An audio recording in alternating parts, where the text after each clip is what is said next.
Hi, I'm Terri Reid, author of Paranormal Mysteries and a collector of real ghost stories. I've been collecting stories for over 20 years, not just fables like Resurrection Mary, but true stories told to me by the people who have experienced their own unique paranormal event. Because I've had my own encounters with ghosts, it's comforting to be able to share my stories with like-minded, believing individuals who realize that we can and do communicate with those who have passed away. Terri Reid's Attic is a compilation of the stories I've collected and news stories that my listeners have allowed me to share with you. Why the name Terri Reid's Attic? Well, for two reasons. First, I think attics are places where secrets are locked up and forgotten. When we explore old attics, we discover things about ourselves as well as the others who have lived in our homes, not unlike encountering spirits. The second reason is my favorite ghost story. I'd love to share it with you.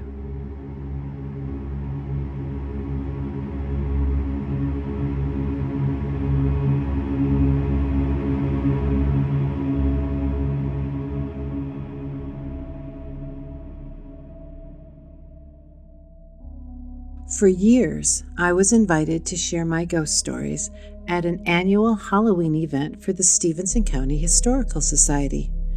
I would set up in an old one-room schoolhouse on the museum grounds and would spend the night telling tales that would hopefully send shivers up your spine. But after the first time I did it, I realized that if I talked all night long, I wouldn't have a voice the next day. So, my solution was to tell a few stories and then ask the audience to share some of theirs. I got some of my best stories from those events. As a matter of fact, my favorite story came from there.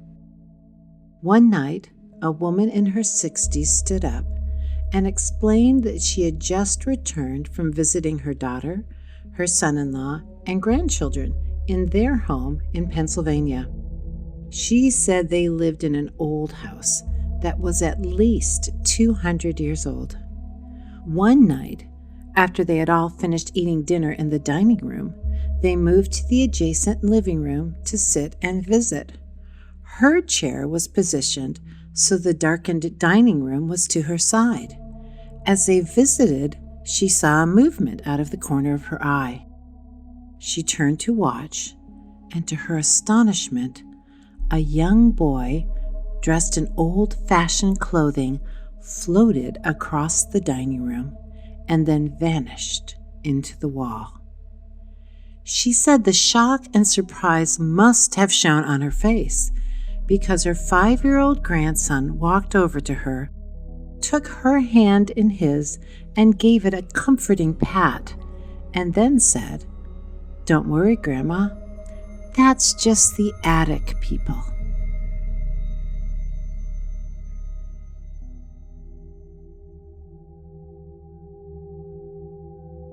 Thank you for listening to Terri Reid's Attic. If you enjoyed the stories, please consider becoming one of our supporters. Look for us on YouTube, as well as through your favorite podcast provider. If you have a question or comment, please email us at stories@terrireid.com. That's stories@terrireid.com. Until next time, let me leave you with an old Celtic prayer. From ghoulies and ghosties and long-legged beasties and things that go bump in the night, good Lord, deliver us.